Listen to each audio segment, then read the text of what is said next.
Olá, eu sou a Carol Silveira. E eu sou a Renata Michels. Aqui, dinheiro é comportamento. A forma como você pensa sobre ele muda os seus resultados. Nosso objetivo? Destravar a sua mente para que o dinheiro deixe de ser um peso e passe a ser uma ferramenta de liberdade. Seja muito bem-vindo ao DesbravaCast, um espaço para abrir a sua cabeça, aprender sem complicação e transformar sua relação com o dinheiro. Vamos começar hoje, então, nosso 11º episódio, né, Rê? Exatamente. Nos conta um pouquinho sobre esse convidado que nós temos aqui. Então, vamos apresentar, né? Primeiramente, né? O assunto de hoje, a conversa que a gente vai ter aqui, é sobre o centro mesmo de tudo que a gente aborda aqui no podcast, né? No DesbravaCast. Porque é realmente falar sobre construção de patrimônio, desenvolvimento pessoal, profissional, geração de valor e de riqueza. E para isso, nós trouxemos, então, o Marcelo Endres, né? Que, imagina, tem uma trajetória que eu admiro muito ele como profissional, acompanho ele já há algum tempo. E eu preciso aqui falar todos os atributos dele que eu vou precisar ler, gente, porque é muita coisa. Marcelo Endres, então, é empresário, CEO do Grupo Rocks, atua no mercado financeiro, é formado em economia pela PUC, tem 2 pós-graduações em gestão de pessoas, sendo, né, uma delas, inclusive, ele concluiu pela FGV, né, em São Paulo, recentemente, né, de CEO. E tem mais, gente. Fora do Brasil, ele já passou por especializações em Nova York, Sydney e também na Faculdade de Mondragon, na Espanha, onde ele se aprofundou em liderança, né? E, além disso, ele finalizou, essa semana, inclusive, um curso de inteligência artificial para negócios. Ou seja, né? Ele está sempre à frente de tudo, né? E, além de tudo isso, gente, ele tem uma história, uma trajetória de vida muito inspiradora, que eu admiro, me identifico muito. Porque, gente, ele soube enxergar oportunidades, multiplicar, né, o que ele tinha nas mãos e, com isso, né, construir o patrimônio que a gente tanto fala aqui no podcast, né? E tudo isso com muita estratégia e, principalmente, muito propósito. E esse é o propósito realmente que mais nos chama a atenção, né, Carol? Porque o Marcelo, tudo que ele faz, ele tem um porquê, ele sabe para quem, como fazer. E realmente, né, com quem ele faz tudo isso, né? Tem muitas pessoas envolvidas também em toda essa trajetória de vida. E agora, né, então, todo mundo quer saber aqui como, né, tu fez tudo isso, realmente como tudo isso começou. Eu só quero fazer um adendo aqui que só em 38 anos de idade ele conseguiu executar tudo Exatamente. o que a Renata acabou de citar, né? Mas assim vocês me deixam emocionado, meninas. Uma apresentação linda dessas. E muito obrigado pela participação aqui do podcast. A gente que agradece. Parabéns pela iniciativa de vocês duas. Obrigada. Adoro pessoas que pensam fora da caixa, que acabam pensando em inovar, fazer coisas diferentes. Sim. Admiro vocês duas também como profissionais, não só pelas profissionais que são, pelas formações acadêmicas de vocês, pelo interesse Sim. em ajudar as pessoas a se desenvolver, a melhorar a sua organização financeira. Então, muito obrigado pelo carinho e por terem me convidado também. Vai ser uma honra. Uma honra para nós. Com certeza. Nos conta, então, um pouquinho sobre como é que foi inicialmente, né, a tua vida profissional, no sentido de que o que tu colocou como propósito, como objetivo a cumprir, ou tu foi trilhando o caminho, de fato, e as coisas foram aparecendo e tu capturava, né, essa questão toda de oportunidades que a Renata citou, né, recentemente. Muito bem, então, tudo começou como estagiário de uma instituição financeira local, nossa, aqui do estado, onde fiz estágio por 1 ano e 7 meses e sempre soube que eu queria o mercado financeiro. Nem imaginava que eu iria empreender no mercado financeiro, mas ali, desde menino, já era uma vontade que eu tinha. E depois desse estágio, eu acabei entrando numa outra instituição, uma grande instituição financeira, que inclusive vocês conhecem bem, e fiquei ali por 10 anos. E fiz carreira, acabei tendo uma trajetória muito bacana, muito vitoriosa, com alguns reconhecimentos, inclusive internacionais, Sim. nessa grande instituição. E as coisas foram se desenrolando de uma maneira muito natural, Carol. muitas das coisas vão acontecendo na nossa vida, vão chegando oportunidades e cabe nós abraçarmos essas oportunidades que surgem ou deixá-las passar. Então, nada foi tão planejado assim. Quando eu iniciei, por exemplo, nesse grande banco, eu não imaginava o próximo passo. Sim.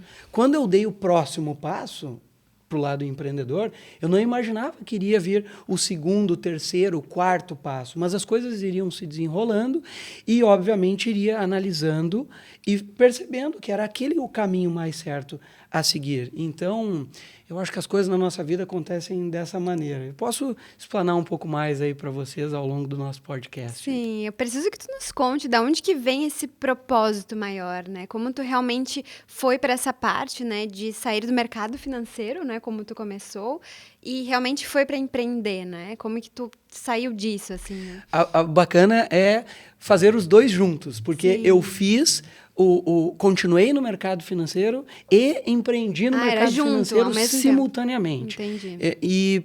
Mas a ideia de empreendedorismo, na verdade, num primeiro momento, nem foi no mercado financeiro. A questão de propósito que vocês comentaram no início veio com a ideia e o lado empreendedor veio a partir da ideia de ajudar a família. Porque a minha família tinha uma empresa, tem até hoje, faz 27 anos, uma empresa do segmento moveleiro, que se mantinha, mas não prosperava. E com a ideia de ajudar de fato, genuinamente, as minhas irmãs, a minha mãe, o meu pai, eu, quando tinha 25 anos de idade, já tinha uma vida financeira estabilizada nesse grande banco, já ganhava muito bem nessa época, tinha uma vida confortável, mas uma vida que apenas me tornava confortável. Mas eu sempre pensava, puxa vida, como é que as minhas duas irmãs vão pagar a faculdade dela se a empresa da família não prosperar? Como é que o meu pai e a minha mãe vão ter uma aposentadoria digna se a empresa não prosperar? Então eu percebi muito jovem, de 25 para 26 anos, que ali eu precisava intervir. E aí acabei iniciando o mundo empreendedor, adquirindo 50% da empresa da minha família. Foi interessante, já que o podcast de vocês fala justamente sobre organização financeira, sobre prosperar, a minha cabeça, para o lado empreendedor, além de ajudar a minha família naquele momento, pensava o seguinte: eu com 25 anos já estava pronto para comprar um apartamento. Mas eu tinha duas opções: ou comprar este apartamento para eu morar e ter a minha vida confortável, ou seguir morando com os meus pais, mas investir esse dinheiro, ao invés da aquisição do imóvel, na empresa da família. E a minha decisão foi muito simples de ser tomada, pelo lado empreendedor. Por quê?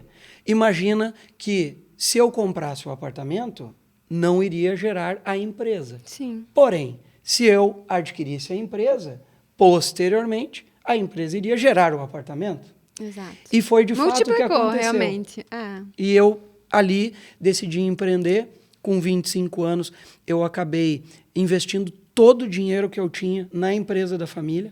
Na época, eu tinha um carro muito legal para um menino de 25 anos, uma moto esportiva, que era o sonho de qualquer menino daquela época, e também um bom dinheiro guardado. Pois eu vendi a moto, vendi o carro, peguei todo o dinheiro que eu tinha guardado e não só botei todo ele na empresa para reestruturar completamente no dinheiro de hoje, seria um belo valor, mas também peguei todo o valor de renda extra deste grande banco que eu trabalhava, dos meus 25 até os meus 28 anos de idade, e injetava na empresa. Fiquei 3 anos só botando dinheiro na empresa. Então, com a ideia de propósito, ajudar a família e prosperar financeiramente, surgiu a primeira ideia de empreendedorismo. É o que eu chamo de custo de oportunidade, no final das contas, né? Tu deu oportunidade para o teu dinheiro para se transformar em mais dinheiro, no final das contas, ao invés de investir no teu imóvel naquele determinado momento, né? Exatamente, era isso que eu pensava.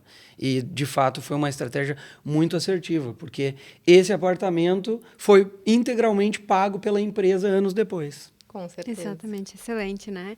E eu acho que outra coisa que acho que todo mundo precisa saber aqui é as premiações que tu levou na tua carreira, né? Quantos prêmios tu conquistou, então, quantos reconhecimentos internacionais, inclusive, né? Então, eu queria que tu contasse um pouquinho aqui quantos, né, prêmios tu já conquistou. Foram 17 reconhecimentos internacionais ao longo da minha trajetória. É muita coisa. Nossa, bastante. Todos né? eles em mercado financeiro, nas empresas que eu estive, seja como CLT nesse grande banco, seja como empreendedor do grupo Rox, das franquias. E a primeira delas que foi a mais emblemática, porque eu tinha apenas 21 anos de idade e acabei ficando em primeiro lugar no Brasil dessa grande instituição financeira. E eu acho que as outras 16 que vieram ao longo da trajetória foram muito por conta dessa primeira que abriu esse horizonte. Então, 17 em diversas partes do mundo, tive muita sorte de trabalhar ou empreender em empresas que proporcionavam isso e tinha essa possibilidade para os destaques das companhias, né? É porque Uau. imagina, tu começou com isso, que eu sempre falo, é importante a gente começar, né? E com isso, tu viu o quanto era bom, né? Tu ganhar essas premiações e a partir delas foi surgindo, então, as outras, né? Foi o início ali, né? E engraçado tu falar do quanto era bom, porque a primeira foi completamente inesperada. Sim. Imagina, um menino, eu tinha 20 para 21 anos, acabei... foi a minha primeira viagem internacional, inclusive, foi por conta de Sério? premiação internacional. Então, Que imagina um menino da Morungava, de 20 anos, que nunca viajou para fora, que estava no meio do Mar do Caribe naquele momento, Imagina. sendo premiado e reconhecido pelas mãos do presidente da instituição. Aquilo abriu um leque Imagina. na mente, porque eu acho que destravou algo que eu pensei naquele momento. Olha o que a vida profissional pode me proporcionar. Então, eu fiquei maravilhado com aquela situação e eu sabia que aquilo era por conta da minha dedicação profissional, que eu estava vivendo aquela coisa maravilhosa. Pelo teu mérito. E o fato de ser muito bom e aproveitar se linka com o lado empreendedor. Quando eu tinha os 25 anos que acabei abrindo a empresa da família, reestruturando a empresa da família que eu contei para vocês agora há pouco, que naquele momento, quando eu tinha de 25 a 28 anos de idade, eu vivia apenas com o meu salário base do banco. E todo o restante das premiações, renda variável, férias, 13º, tudo eu injetava na empresa. Ou seja, naquele momento de vida, naqueles 3 anos, eu não tinha como viajar por minha conta. Sim. Então, o que eu fazia estrategicamente? Como haviam os reconhecimentos internacionais e as viagens proporcionadas por essa instituição financeira, e eu queria aproveitar, o que eu fazia? Eu dava um jeito de ganhar esses reconhecimentos internacionais para poder viajar de graça por conta do banco certeza. e poder aproveitar e conhecer lugares diferentes do mundo. Então, eu, de uma certa forma, eu conseguia pegar o meu dinheiro, investir na empresa, prosperar E ainda aproveitar. É um equilíbrio fruto perfeito. do meu trabalho, da minha dedicação. Então, eu Excelente. tentei sempre equilibrar dessa forma e tudo graças às empresas, à vida profissional, à dedicação, que foi o que gerou tudo isso e todas essas premiações tiveram um propósito por trás. Exatamente, perfeito. E isso eu falo muito, né? Inclusive, hoje de manhã eu estava escrevendo, né? Eu tenho meu momento de escrever, de ler pela manhã. E eu escrevi isso, que a primeira situação, um primeiro passo para organizar uma vida financeira, né? Realmente ter uma carreira, uma vida, né, financeira organizada, é o propósito. Depois vem a gente realmente construir essa identidade financeira, porque é uma base, tem que ser sólida, tem que ser... Por que tu faz isso? Imagina, tu tinha um objetivo muito grande, que era, imagina, a questão da tua família, de mudar a realidade, né, da empresa deles realmente se tornar um sucesso, né? Então, essa foi a tua base e o equilíbrio é muito importante. Não tem como a gente construir algo de longo prazo, né, algo duradouro, se a gente não tem esses momentos de aproveitar. Então, Exato, tu Renata. conseguiu incluir tudo isso, né? Ter um propósito e trazer o equilíbrio. Então, por isso, eu acho que, né? Tanto sucesso, tantas premiações, né? Eu acho que aí tá, claro, tem muitas outras coisas que a gente precisa descobrir aqui hoje. Vamos desbravar, né, Carol? Exatamente, Renata. É incrível todo esse teu olhar, né, para todas as oportunidades que apareceram, porque às vezes as pessoas acabam se bloqueando e uma parte que eu achei bem interessante foi essa tua primeira premiação que talvez tenha aberto muitas portas mentais, né? Destravou Muito. completamente. Destrava a tua capacidade de enxergar o que aquela tua dedicação pode te trazer. É o que a gente também fala sobre a questão de propósito com dinheiro, porque o que eu estou abrindo mão hoje e o que eu vou conseguir no futuro. Quando tu consegue enxergar, ter uma ideia do que tu vai construir lá na frente, de acordo com o que tu tá fazendo hoje, eu acho que é muito mais fácil continuar. E eu nunca me apeguei com as questões materiais. Eu sempre tive a ideia de que a nossa vida é feita de ciclos. Então, eu nunca tive problemas, Carol e Renata, de dar um passo atrás em termos de padrão de vida para poder dar 2 à frente. Sempre, a minha vida inteira, desde menino, foi doutrinada dessa maneira. Imagina, nessa época, até os meus 25 anos, aproveitei pra caramba, tinha um carro legal, uma moto legal, vendi tudo e comecei a andar num carro muito mais simples para empreender. Por 3 anos, segurei completamente, sendo que havia aproveitado no ciclo anterior. Depois, empreendi de novo, que depois eu conto essa história, certamente vocês vão me perguntar, aí já no mercado financeiro, e tive que dar novamente uma segurada, depois aproveito de novo. Então, sempre a minha vida foi organizada por safras. A safra que eu seguro financeiramente, invisto, organizo a minha vida e dou o próximo passo. Nunca dou um passo atrás no padrão de vida, me organizo, estruturo, abro uma empresa e dou o próximo passo. E sempre que eu dou um passo atrás, logo na sequência, 2 à frente. Mas o que faz, às vezes, dar um passo atrás, para não só dar 2 à frente, talvez 3, 4, 5 passos à frente, é quando esse lado empreendedor tem por trás um propósito verdadeiro. Exato. Inesperadamente, parece que o universo conspira para que tu acaba sendo... coisas aconteçam logo uma sincronicidade, após aquilo, né? Que tu nem imagina que vai acontecer. Então, a vida nos ensina isso, né? Outra questão, né, Marcelo, que tu trouxeste mesmo, né, muito importante da tua fala, é realmente a gente estar sempre um passo atrás, nesse sentido, de não se apegar mesmo a cargos, por exemplo, né? Tem muitas pessoas, às vezes, que ficam apegadas. Por exemplo, são gerentes de banco, são, enfim... E, ter que dar um passo para trás, às vezes, né, é algo que...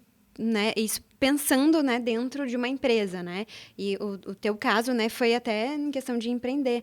Mas tem pessoas dentro de empresas que às vezes não querem, né, ir para uma outra empresa, às vezes estão infelizes no lugar que estão, mas porque tem um cargo. E eu sempre falei muito isso, o cargo é algo que a gente não é aquilo, a gente está no cargo. Eu falo muito isso. Inclusive, eu fiz isso na minha carreira, né? Eu saí também de uma instituição financeira na época, que eu trabalhava numa cooperativa, né, financeira, e fui para um banco mesmo. E realmente, eu era gerente de conta com 21 anos. Então, muita gente falava, né? Nossa, Renata, por que tu vai pedir demissão? Porque é exatamente o que tu falou. Eu dei um passo para trás porque eu via lá na frente. Isso até é uma coisa interessante que eu quero entrar já nesse assunto, eu acho, na parte do empreendedorismo dentro da tua carreira, porque eu queria entender em que momento mesmo foi que tu saiu, então, né, além de empreender para tua família, tu empreendeu para ti mesmo. Daí tu mudou o foco nesse sentido. Tu conseguiu, né, fazer essa parte da família, estava já tudo certo, eu acredito. Sim. E daí eu acho que tu foi realmente para cuidar da tua carreira, do teu empreendedorismo. Eu queria entender como que tu fez isso, qual que foi esse... Exatamente. Foi muito interessante, porque dos 27 para os 28, a empresa da família já estava estruturada e eu seguia trabalhando no banco, as duas coisas em paralelas. Então, trabalhava numa instituição financeira até às 6 da tarde, saía, trabalhava na empresa da família, estava tudo organizado e eu sempre, desde muitos anos antes de surgir essa oportunidade, eu sempre pensava que no banco eu tinha apenas um salário. Eu não tinha como prosperar ainda mais. Por mais que tinha uma renda variável, se eu atingia resultados muito superiores, de 200, 250, às vezes 300% do objetivo que o banco me impunha, eu tinha um teto de remuneração. E eu sempre ficava me perguntando, puxa vida, se o banco ou qualquer outra empresa, ao invés de me proporcionar uma renda fixa, me pagasse um percentual sobre aquilo que eu produzo, sobre aquilo que, de fato, eu gero de rentabilidade para o banco e de retorno para os meus clientes. E eu ganhasse proporcionalmente fruto do meu trabalho e da minha dedicação. Que não houvesse um teto, um limite. Ao longo de muitos anos eu pensei isso. Puxa, se existisse uma empresa assim, aí eu não teria dúvida de trocar. Até que surgiu uma oportunidade, e as oportunidades, elas surgem quando tu menos espera. Sim. Imaginem vocês que, aos 27 para 28 anos, eu já tinha ganho 4 reconhecimentos internacionais por essa grande instituição financeira, e estava completando 10 anos. E naquele momento, 10 anos foi emblemático, porque, puxa vida, será que 10 anos, eu vou ficar aqui os próximos 10? Praticamente a minha vida inteira estava ali, até os 27 para 28 anos.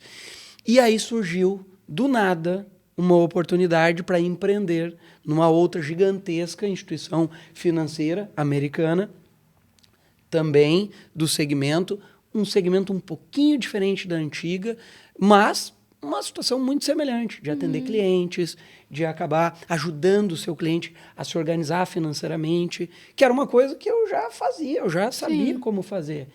E essa oportunidade era exatamente aquilo que eu imaginava anos atrás, que eu iria ter o retorno financeiro sobre a minha dedicação, sem limites, sem teto, e, de fato, empreender no mercado financeiro.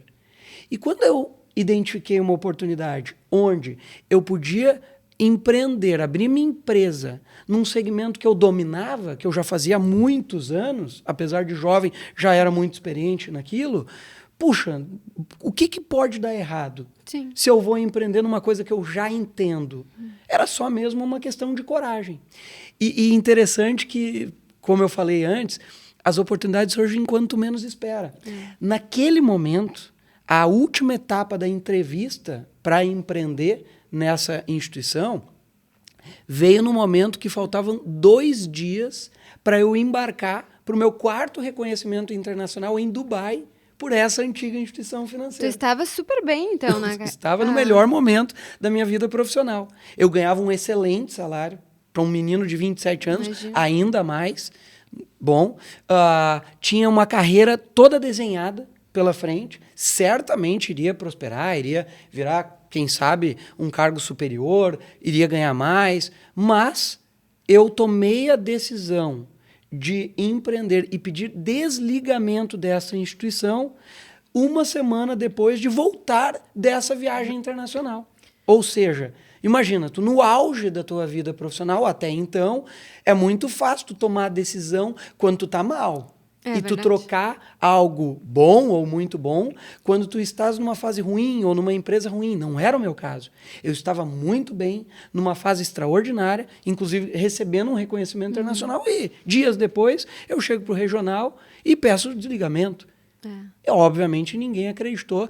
E É muita coragem. também... Quase que incompreensível. Sim, na época eu lembro que família, pai, mãe, me chamaram de maluco, Mas, ficaram com contra. certeza, né? Mas aí entra também uma questão do empreendedor de ter autonomia, de acreditar no seu próprio potencial, Ser protagonista dessa vida, né? independente da opinião de outras É pessoas. verdade, isso é muito importante. Conversava com alguns amigos que ficavam meio receosos, conversava com familiares que ficavam receosos, mas eu tinha convicção do que eu estava fazendo. Porque eu analisei muito bem, analisei mercado, projeções futuras e, sobretudo, analisei a minha trajetória. Se eu seguisse pelo caminho da instituição financeira que eu trabalhava, como CLT, provavelmente eu teria uma trajetória.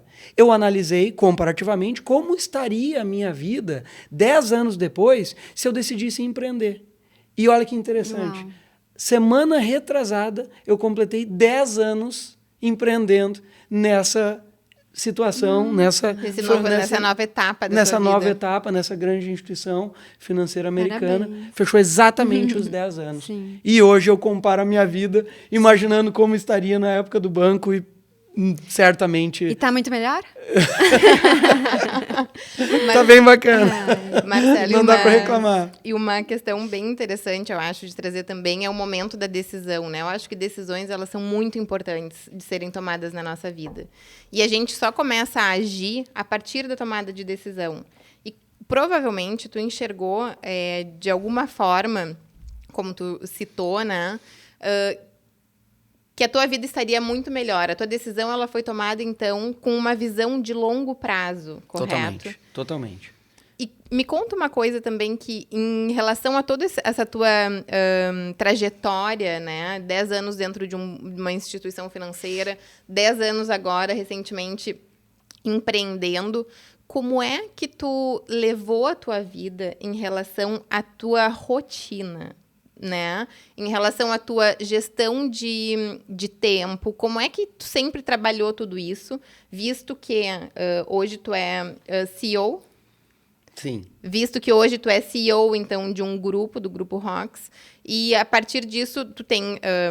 tu teve que acabar desenvolvendo muitas skills dentro da tua carreira, dentro da tua trajetória. Inicialmente, tu atendia cliente final lá na tua primeira instituição. Agora, tu lidera pessoas. E uma coisa que eu vi aqui que teve em comum entre a tua família, né? Ao empreender na empresa da tua família e o que tu faz hoje, sempre teve uma motivação por trás que é ajudar pessoas. Inicialmente, tu entendeu que tu precisava ajudar a tua família naquele momento. E hoje, como CEO, como gestor de pessoas, tu também precisa desenvolver essas pessoas para que elas se tornem cada vez melhores. Como é que tu faz tudo isso? Como é que tu gere o teu tempo? E como é que é a tua rotina? Muito bem. Bela pergunta, porque é a história de que estudar um passo atrás, tu pode dar 2 à frente pelo lado empreendedor. Estudar um passo atrás, tu pode dar 4 ou 5 à frente pelo lado do propósito. E naquele momento, para mim, era muito claro. Eu tinha acertado muito a minha vida profissional de sair do CLT e ir para o lado do empreendedorismo no mercado financeiro, que é o que eu sabia fazer. E eu tinha uma história já muito bacana, porque eu ia muito bem na antiga instituição com esses reconhecimentos e passei a ter reconhecimentos também nessa nova empresa. E ali eu pude perceber que o meu propósito era justamente de mostrar para os jovens, para pessoas do mercado financeiro principalmente, de outros mercados também, que talvez a minha trajetória e o caminho que eu segui poderia ser o mesmo que eles seguiriam. E como era algo claro para mim, essa visão, eu pensei, puxa vida, será que se eu destinar o meu propósito de vida para encontrar talentos no mercado e mostrar para esse talento que, quem sabe, existe um caminho ainda mais promissor do que ele teria se ele seguisse naquele caminho rotineiro, naquela zona de conforto, será que eu não poderia ajudá-lo a prosperar, a ter uma vida melhor, ajudar a família dele assim como eu ajudei a minha, e ter uma vida interessante de desenvolvimento? E ali eu descobri que eu tinha certo talento para atrair profissionais também para o meu caminho. E eu acho que muito pelo exemplo. Eu sempre fui muito trabalhador, desde menino, desde 17 anos, sempre me dediquei muito, e eu acho que as pessoas percebiam isso. Eu sempre fui muito ético. Não tem absolutamente nada no meu currículo ao longo de 21 anos que possa colocar em xeque a minha vida profissional, e as pessoas sabiam disso. E, sobretudo, as pessoas sabiam que eu estava muito bem nessa antiga instituição financeira e saí do nada. E aí, toda essa história, todo esse exemplo, começou a arrastar outras pessoas. E eu comecei como líder, já como master franqueado dessa companhia, dessa instituição financeira americana, a atrair muitos profissionais. E a minha unidade de negócios, a minha master franquia, acabou crescendo muito. Cresceu tanto a ponto de se tornar uma das maiores do mundo do segmento que a gente atua. Inclusive recebendo alguns reconhecimentos bem bacanas ali, que nós já aparecemos, eu já apareci 4 vezes na Times Square, Uau, em Nova York, nossa. por conta disso, por conta desse talento. Se eu imaginava que isso ia acontecer, jamais, jamais. Mas é a história de dar um passo atrás para dar 4 ou 5 à frente, com um propósito genuíno de colocar essas pessoas num trilho do bem, num caminho bacana, em algo que eu acreditava e sempre acreditei, e até hoje sigo acreditando que é o caminho mais próspero para as pessoas. Então foi muito bacana isso e me ajudou a desenvolver todas essas pessoas também. E, Carol, em relação à organização, óbvio que eu precisei desenvolver algumas habilidades para otimizar mais o meu tempo. Afinal de contas, era uma rotina intensa de tocar tantas franquias, tantas empresas, e eu precisava organizar o meu tempo.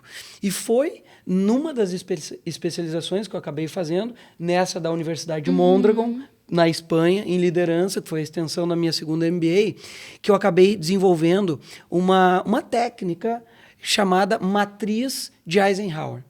Quem foi Eisenhower? foi o comandante das Forças Armadas dos Estados Unidos, dos aliados, na Segunda Guerra Mundial contra Hitler. Foi o vencedor, o grande vitorioso aí que mudou a história da humanidade.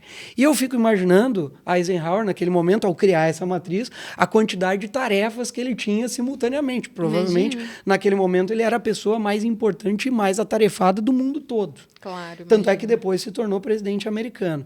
E ele desenvolveu essa matriz que é de otimização do tempo. Então, ela é organizada em quadrantes, dividida por tarefas que tu deve executar primeiro, que são prioritárias, as que tu deve delegar e as que tu deve deixar para depois. Então, no quadrante 1 dessa matriz, estão os conceitos e as tarefas que tu não pode delegar e que tu tem que fazer prioritariamente relacionadas às questões importantes e urgentes. Isso tu deve fazer antes de qualquer outro. No quadrante 2 estão as questões que são urgentes, mas não tão importantes. Quem sabe pode delegar essas questões para alguém. E também tem os quadrantes que tem as questões que são importantes, mas não urgentes. Talvez tu possa fazer, tenha que ser tu para fazer, porque ela é muito relevante, mas por que não deixar para um segundo momento, se puder fazer ela daqui a 3, 4, 5 dias e não vai causar impacto no teu time, na tua empresa, deixa para um segundo momento. E no quadrante 4, as questões que não são importantes e não são urgentes. Essa, talvez tu nem faça. Deixa para um momento seguinte ou delega, pede para alguém fazer sem muita pressa. Então, a minha vida toda é organizada dentro dessa matriz de Eisenhower que eu passo, explico para as pessoas que empreendem junto comigo, com os meus sócios, que acaba dando tempo de aproveitar a vida também, curtir, não só ser escravo do trabalho, né? De novo, o equilíbrio, né, que a gente tanto fala, né? Excelente, excelente. Para se organizar, eu acho que não tem maneira melhor, né? Porque senão a gente é tomado, sendo que tudo é urgente, nada, então é importante, né? Sim. Eu penso muito assim. Marcelo, e uma dúvida, então, que depois de tu me trazer toda essa explanação, achei muito interessante. Nós estávamos até conversando sobre essa tua aptidão de escolher os MBAs, as tuas especializações, de acordo com aquilo que tu está querendo desenvolver no momento. E eu imagino que tu deve ter encontrado um desafio bem significativo na tua vida quando tu saiu da tua gestão, da tua própria gestão, para gerir outras pessoas. Porque é totalmente diferente tu organizar a tua rotina e tu saber que tu depende exclusivamente de ti. Aquilo ali é o teu autodesenvolvimento e tu sabe do que tu é capaz, tu sabe tudo que tu precisa fazer para alcançar os teus objetivos. Como fazer isso quando está liderando pessoas, né? Porque nesse momento em que tu saiu dessa instituição e foi para empreender, tu teve que liderar, né, pessoas, tu teve que construir um time. Me conta um pouco como foi toda essa trajetória. Muito bom. No início, quando tu inicia uma nova trajetória, seja na gestão, seja no empreendedorismo, no que for, tu nunca está totalmente preparado para assumir aquelas funções, tu vai evoluindo em algumas skills ao longo do tempo. Então, eu sempre fui de aceitar o desafio sem, talvez, estar totalmente preparado. Eu dei muita sorte que escolhi as pessoas certas. Então, eu acho que um grande acerto e uma grande evolução que eu tive ao longo de toda a minha vida e como eu pude gerir essas pessoas, na verdade, elas me ajudaram. Eu dei muita sorte que os meus 6 primeiros franqueados, profissionais que me ajudaram a construir tudo isso, seguem comigo até hoje. Todos eles estão comigo há 7, 8 anos. Então, nós aprendemos a evoluir um com o outro na gestão, a entender que as pessoas elas têm momentos diferentes umas das outras, capacidades diferentes umas das outras.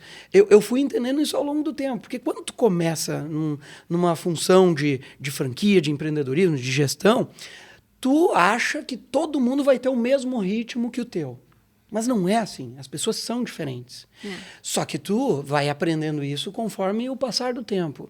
Então, essas pessoas, esse grupo que eu até chamo carinhosamente dos Rocks Raiz, eles me ajudaram muito na condução disso. E eu fui aprendendo ao longo do tempo.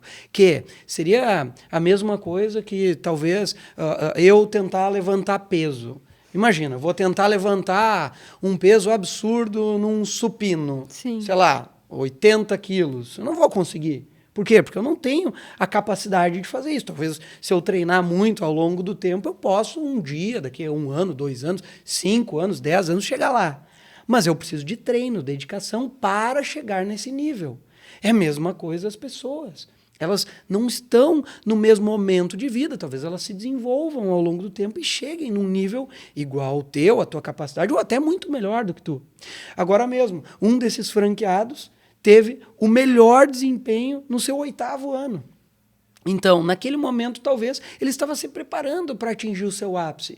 E a gente fala muito, o Pedro Henrique, que nós nos ajudamos a se desenvolver e um crescer com o outro empresarialmente e até em gestão. E a gente precisa entender, como líder, que todo mundo tem o seu timing, todo mundo tem o seu desenvolvimento e é muito individual. E a gente não pode exigir de todo mundo o mesmo resultado e mesmo empenho. Com certeza. E assim, falando então de gestão agora, né, que é um pilar muito importante aqui da nossa conversa, né, inclusive eu acho que hoje, das tuas atuações é onde tu mais está presente no momento, né, não está mais na linha de frente, mas é muito mais, então, como um gestor de pessoas. Então, isso é muito importante para os negócios, né, os negócios são feitos de pessoas. E eu queria entender um pouco mais sobre a tua gestão, como que tu faz para lidar, para equilibrar isso na equipe, né, entre resultado e liberdade, o bem-estar da equipe, como que tu gerencia isso, né? Porque as pessoas precisam também de motivação, elas precisam de propósito. Como que tu faz isso, né, para atrelar o resultado? Até porque a gente não consegue separar um CPF de um não CNPJ. Consegue. Jamais, assim, né? jamais. Não tem como. Essa pergunta é interessante, que eu lembro de um dos meus sócios que fala que liberdade não é libertinagem. Então, é confiar nas pessoas. Tu precisa confiar. E, claro, e aí é que está o grande paradigma. Como, num ambiente empreendedor, tu motiva um empresário autônomo, que ele faz o que ele bem entende, a ele trabalhar mais, a produzir mais. Eu acho que a gestão old school, aquela gestão antiga, daquele chefe que cobra resultados, que impõe a sua liderança com base no seu cargo e tudo mais, que nem a gente vê algumas empresas fazendo, isso aí já faz parte do passado, isso já acabou. Agora, a gente precisa entender, e todos os empresários, CEOs, que tem que se modernizar na sua gestão. Então, o que a gente faz nas nossas empresas? É a gestão pelo incentivo. Eu não posso cobrar. Agora, reconhecer e incentivar, opa, isso eu posso de sobra. E a gente faz muito isso. Então, a gente prega o reconhecimento, um reconhecimento inicial, fruto do trabalho, da dedicação, quando tem 6 meses já empreendendo. Depois, um outro reconhecimento, fruto da sua dedicação e da sua disciplina. Existe um outro reconhecimento que a gente chama carinhosamente de consecutividade. Depois, se quiserem seguir o @unidade.rocks, vocês vão ver lá no Instagram da Unidade todos esses reconhecimentos no grupo das empresas. Então, eu procuro lidar com a gestão moderna, incentivando os empresários a trabalhar mais. E clássica frase de desempenho de empresas: a cultura come a estratégia no café da manhã. É importantíssimo, mais do que uma estratégia de gestão bem definida, mais do que um planejamento estratégico, é criar uma cultura. Perfeito. E graças a Deus, graças à competência, graças a muita coisa, esses 6 primeiros, esses rocks raiz, carinhosamente chamados, implementaram uma cultura nas nossas empresas de altíssima produtividade, altíssimo desempenho, que os próximos que foram entrando acabaram assimilando essa cultura. E depois teve uma segunda fase de empreendedores que se juntaram a nós, pessoas fabulosas, que acabaram elevando ainda mais esse nível. E foi aí o fruto do nosso sucesso dos últimos 4, 5 anos, que a gente teve esses reconhecimentos de chegar ao ponto de ficar entre as melhores master franquias do mundo da nossa empresa, que essa cultura foi cada vez se fortalecendo mais, a ponto de nós chegarmos a ser a unidade, a master franquia mais produtiva, se pegar o resultado dos últimos 4 anos de toda a multinacional que nós temos a franquia. Então, exemplo. Sempre fui muito trabalhador. Liderar pelo exemplo. Né? Sempre saí, apaguei a luz. Ao longo de muitos e muitos anos, eu acho que os meninos viam isso. se inspiravam nisso e faziam o mesmo. Com certeza. Porque se talvez eu chegasse tarde, eu poderia. Eu já estava numa situação confortável. Se talvez eu saísse cedo do trabalho, quem sabe eu poderia.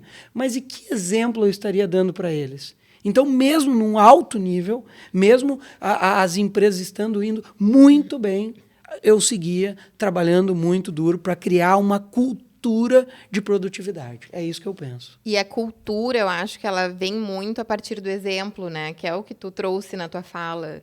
Eu acho que o exemplo ele é essencial para que tu consiga inspirar outras pessoas e as outras pessoas enxergam, bom, se ele está fazendo isso, se o Marcelo está fazendo isso dessa forma e eu quero alcançar a produtividade, se eu quero alcançar o alto desempenho dele, então eu vou começar a me guiar através dos passos que ele também deu, né? Então eu acho que a inspiração para um gestor, para um líder, para um CEO, ela é extremamente importante, né?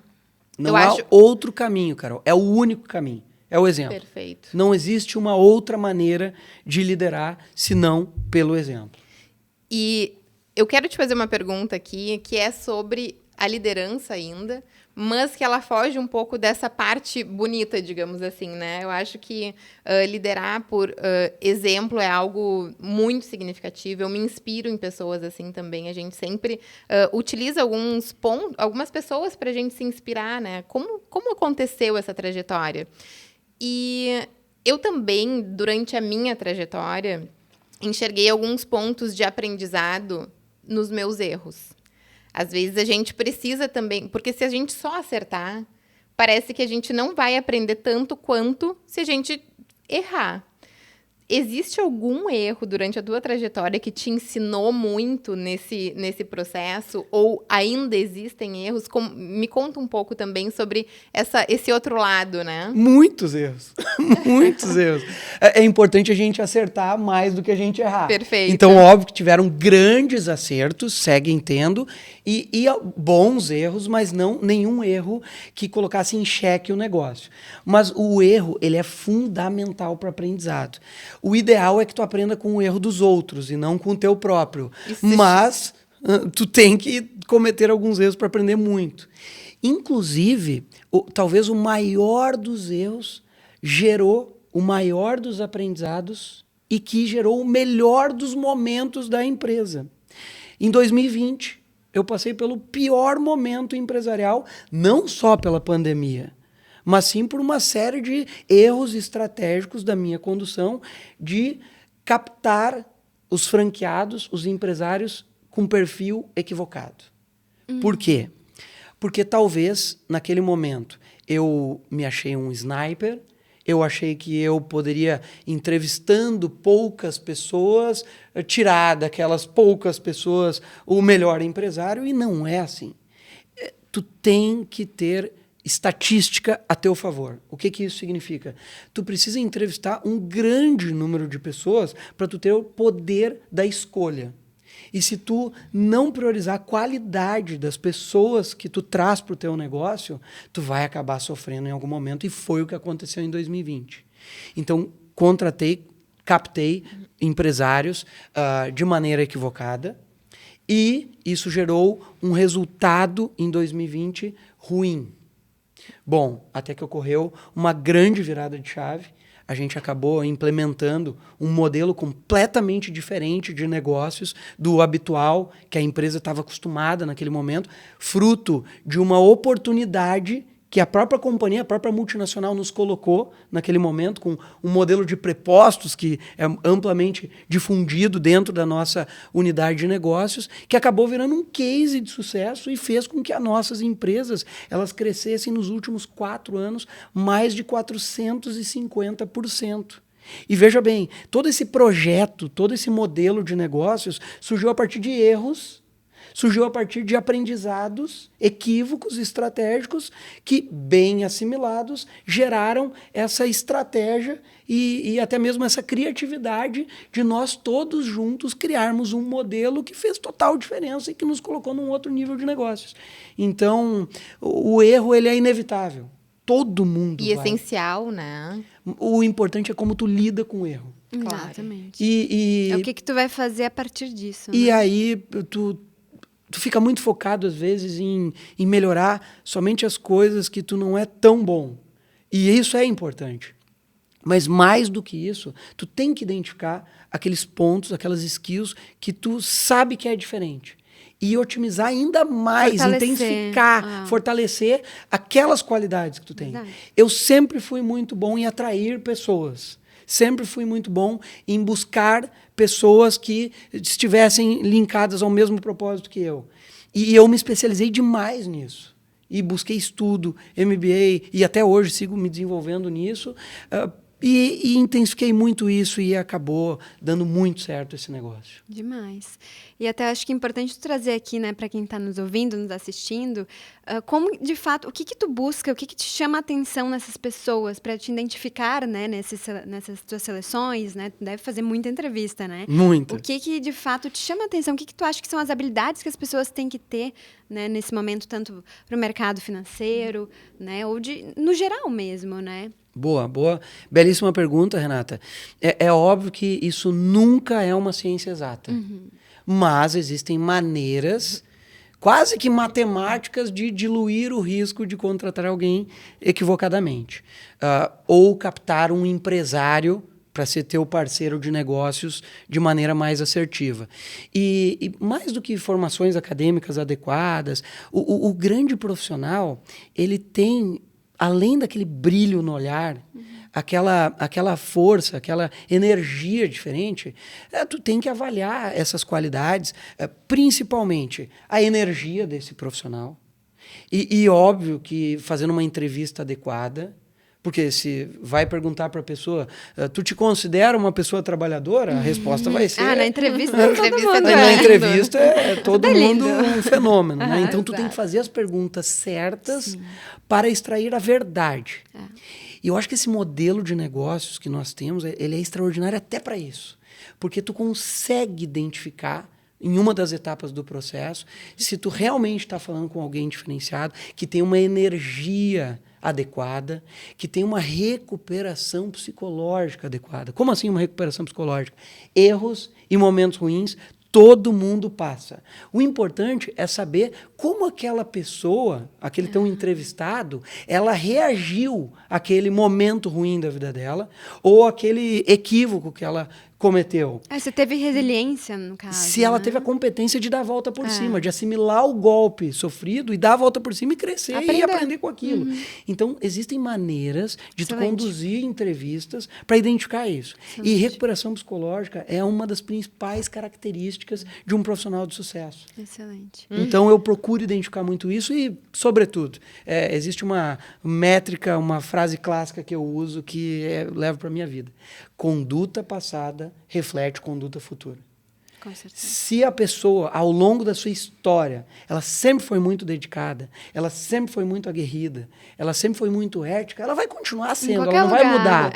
A gente já conversou sobre isso, né? Se a pessoa ela acaba manifestando alguns pontos da vida dela duvidosos, seja em termos de comprometimento, a gente sabe que não vai ter a tendência de futuro de mudança, não. Então eu vejo muito isso. E, Marcelo, e também, além, né, da parte ruim, né, que a pessoa, se ela, né, teve esse mau comportamento, ela vai levar isso sempre também para a parte boa, né? Eu acho que sempre quando a gente é um bom profissional, inclusive foi uma fala tua, a gente, né, sempre conversando, e tu me comentaste uma vez muito isso, Renata, se tu é boa, né, neste lugar que tu estás hoje, se tu levou premiações, em qualquer lugar que tu vai estar, tu também vai receber. Então, acho que realmente essa frase, assim, me impactou muito na época quando a gente conversou sobre carreira, né? Tu acaba sendo um mentor para mim, um exemplo, né, por toda a tua trajetória.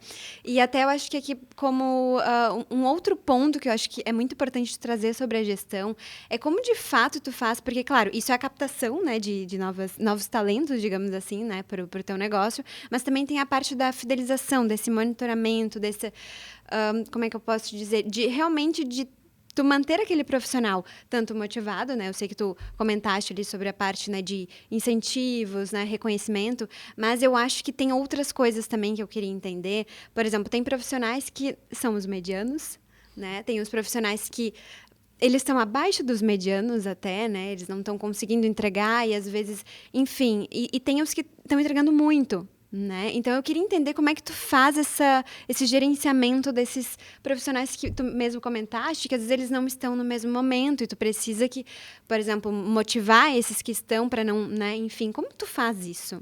Belíssima pergunta. E aí me vem à cabeça Jack Welch, que foi um grande CEO, talvez o melhor CEO do século XX e início do século XXI, onde ele transformou a General Electric, a GE, na maior empresa do mundo. Nos anos 90, início dos anos 2000, a GE era o equivalente à Apple hoje. E Jack Welch tinha uma máxima que dizia 20, 60, 20. Isso. 20% do teu time, da tua empresa, dos teus empresários, seja o que for, sempre estarão num nível um pouco abaixo. 60% são os medianos, que vão estar num resultado ok. E 20% serão os teus talentos. Isso em qualquer lugar. Bom, o que é importante? Tu está sempre monitorando isso. Não adianta lutar contra isso. As coisas funcionam assim em qualquer lugar. Mas, o que eu sempre tento fazer? Eu tento fazer com que não sejam 20% os melhores, sejam 30%. Talvez 40%, e a gente vem conseguindo fazer isso ao longo dos anos. Importante que aqueles 30% e 40%, 30% vamos colocar, eles jamais venham para o lado dos 50%, 60% medianos. Então, tu faz de tudo dentro da gestão, motivação, o que for, para manter eles pra naquele eles quadrante, para não ir para os medianos. É muito importante. Muito importante também, o coração das empresas é feito sobre os com resultados medianos. É a maior Isso vai parte. existir, que é a maior parte. E a empresa, ela sobrevive dos medianos. E é importante não deixar jamais aqueles medianos caírem para os 20% finais. O que eu tento ao longo dos anos, e também a gente tem certo êxito nisso, é não ser 20%, ser 10%. Aqueles, mas sempre vão existir. E é importante, eventualmente, o líder, seja no mundo empreendedor ou até mesmo no mundo CLT, tentar fazer com que aqueles 10 se recuperem de alguma maneira, de acordo com a sua criatividade, vai estudar, vai encontrar maneiras, o líder de fazer isso acontecer. Não simplesmente descartar, né? Não, isso é uma premissa muito forte que eu tenho. Eu brinco que, apesar do mundo empreendedor, o nosso é quase que um funcionalismo público nesse sentido. Porque, olha, para a gente desligar ou resilir contratos de alguém é uma coisa muito difícil. A gente faz de tudo, e é uma característica minha como líder, fazer o que está a meu alcance. Eu abraço essa responsabilidade com muito propósito, isso é muito forte em mim, de tentar resgatar aquelas pessoas, principalmente aquelas pessoas que estão há muitos anos comigo. Eu sou muito grato às pessoas que estão comigo há muito tempo, eu tenho vários exemplos disso, que talvez passem por momentos difíceis, mas não importa, elas me ajudaram lá no início. Eu desconsidero. Não anula aquela fase que ela jamais. te ajudou. Eu sempre lembro genuinamente. Isso é uma coisa muito forte minha, não é da boca para fora, que eu lembro desses momentos e faço de tudo para resgatar essas pessoas. E acho que também é um dos pontos que eu me desenvolvi ao longo da minha vida profissional, principalmente como CEO do grupo, que eu consigo fazer isso em muitos momentos, que é a parte mais difícil da gestão. Então, eu acredito que a minha vontade de querer fazer as pessoas virem para o lado da luz e não o lado negro da força, ela acaba motivando e levando todo mundo junto. É sempre buscar o melhor das pessoas, elas se tornarem melhores, né? Excelente. Sim. Marcelo, e tu, nós compartilhamos de uma mesma opinião, mas eu quero que tu fale um pouco mais sobre isso em relação ao choque de gerações, né, que nós temos hoje em dia nesse mercado. Comentaste numa outra conversa que nós tivemos que tu precisa de, no mínimo, 30 entrevistas, né, para conseguir captar um profissional adequado com as premissas que tu determina que são importantes para o teu negócio. Como é que está sendo esse choque de realidade entre as gerações? Porque eu acho que vem mudando bastante, né? A gente tem muitos estudos em relação a isso, inclusive, que são muitos deveres, poucas obrigações, não ao contrário, né? Uma geração com muitos direitos e poucas obrigações. Exatamente. Nos conta um pouco mais também sobre esse choque de realidade. Pergunta muito inteligente, Carol, e a gente precisa estar muito atento a essa mudança geracional, porque nós três aqui fazemos parte de uma geração fantástica, na minha visão, isso é uma visão totalmente minha agora, que é uma geração incrível, a dos millennials, que são das pessoas que têm 28 anos em diante, que nasceram ali em 1997, se eu não estou enganado, para trás, né? Porque essa geração é uma geração transformacional, adaptável, que ela viveu num momento onde não havia internet, onde não havia WhatsApp, não havia TikTok, Instagram, nada disso, que viajava essa geração e não tinha um Waze para ajudar, não tinha um Google Maps para ali te ajudar, tudo pronto. E a gente soube se adaptar. E surgiu ao longo da nossa jornada todas essas tecnologias. Então nós vivemos os dois. Então nós somos seres adaptáveis. Muito diferente da geração Z, que são as pessoas que têm menos de 27 anos. É uma geração muito mais imediatista, uma geração que quer tudo para ontem, uma geração que talvez tenha dificuldades de planejamento e pensamento de longo prazo e olham muito mais para o curto prazo, e não se pode culpá-los, porque eles nasceram no meio do TikTok de segundos, no Instagram, uma botando geração um endereço extremamente mimada, né? Uma nação dopamina, né? Imagina uma geração que precisa ir em algum local, coloca no Waze e vai lá e não tem trabalho nenhum. A geração Tinder, né? É a geração Tinder. Então não se tem trabalho para absolutamente nada. Bom, então o que eu penso sobre essa geração? Tem que garimpar muito dentro deste perfil, ou seja, dos 21 anos até os 27, para encontrar bons profissionais. Eles existem? Claro que existem. Eu tenho excelentes exemplos disso. Eu tenho o Yuri e o JP, vou citar nomes aqui, que são dessa geração e são fantásticos. Assim como tem vários outros, eu conheço pessoas fabulosas dessa geração. Mas, ao invés de fazer 30 entrevistas, talvez tenha que fazer 40 ou 50. Né?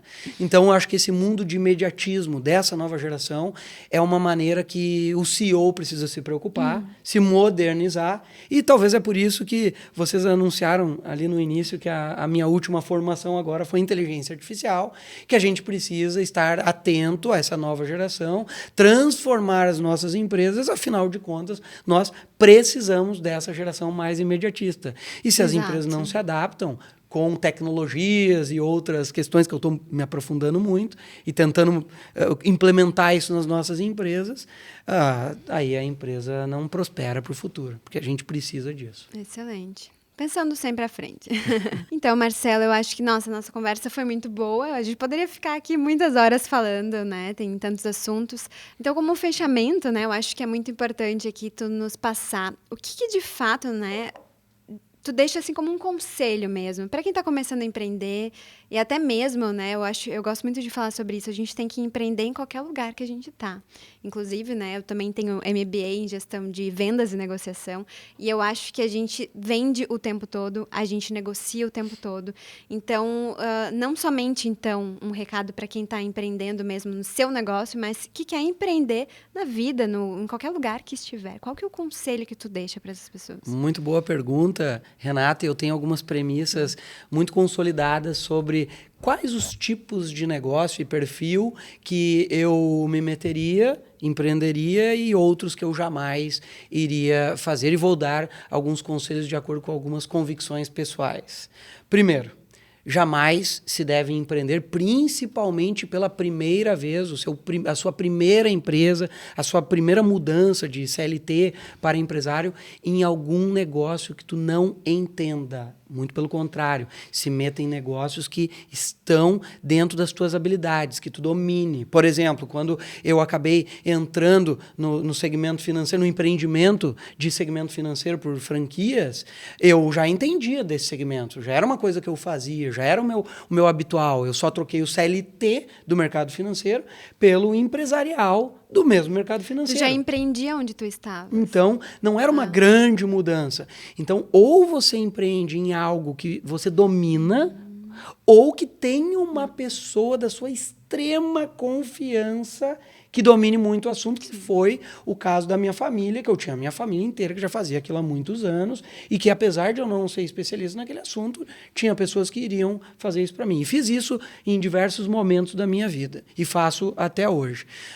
Outra situação é: entre em negócios, principalmente no início, com custo fixo baixo. Não queira se arriscar demais em investir todo o dinheiro que muitas vezes você adquiriu ao longo da sua vida. Vejo, às vezes, pessoas que trabalharam por 20, 30 anos como CLT e estão se aproximando da aposentadoria, pega todas as suas economias e colocam num negócio para buscar a sua aposentadoria. Gente, e se o negócio der errado, vai uma economia de uma vida inteira. Por quê? Porque talvez entrou uma pandemia e tu precisou fechar o teu negócio e tu está pagando um aluguel de 30, 40, 50 mil reais, tu investiu num negócio que talvez custou 500 mil, 1 milhão de reais e torcendo para que tenha um payback de 24, 36 meses, isso é muito arriscado na minha visão. Eu jamais me meteria num negócio que tem um custo fixo muito alto, de um grande aluguel, um grande custo de uma folha de pagamento absurda, aquele típico negócio que tu abre as portas do mês e já tem um custo fixo de 100 mil reais, 50 mil reais e do zero. Não é para recuperar isso. Não, jamais. Um custo fixo controlado, reduzido, e aí sim tu consegue ter uma tranquilidade para empreender e um payback mais rápido. Então, se todas as nossas empresas do grupo têm coincidências que elas todas partem dessa premissa. Custos fixos baixos, controlados, negócios que nós entendemos ou que tenham pessoas que entendem muito, e isso são premissas básicas para quem quer começar a empreender, não dar passos tão arriscados assim. Excelente. Perfeito, Marcelo. Então, eu quero agradecer imensamente, né, em nome do DesbravaCast, em meu nome e nome da Rê, a tua presença aqui. Foi uma conversa excelente e que eu acho que traz muito uma visão, principalmente de que empreender, a gente não precisa, de fato, estar empreendendo. A gente pode ser CLT e começar a empreender nesse momento, no sentido de que tu empreendeu durante toda a tua carreira dentro do CPF, né, digamos assim. Então, para encerrar, eu quero fazer o fechamento falando exatamente sobre isso, a importância da gente empreender na nossa própria vida.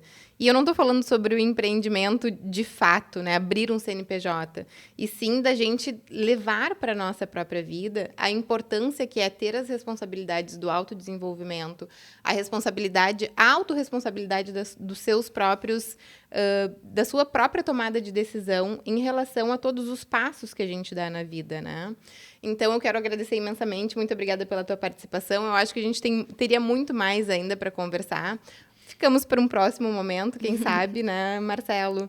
E muito obrigada, então. Eu que agradeço a oportunidade. Eu que fico muito grato a vocês duas. Parabéns por esse ato empreendedor de promover esse diálogo com as pessoas interessadas em prosperar financeiramente, se organizar melhor. Isso que vocês estão fazendo também é empreender. Então, parabéns, meninas. Obrigada. Obrigada, Marcelo. Vamos deixar aqui, então, os arrobas, eu acho, né, do Instagram para quem quiser conhecer um pouco mais do Marcelo. Pode dizer, Marcelo, por O arroba favor. do Instagram, marcelo.endres, com 2 S, Endres, e das empresas, uma delas, @unidade.rocks. Acho que é o mais relevante deles para quem quer nos acompanhar.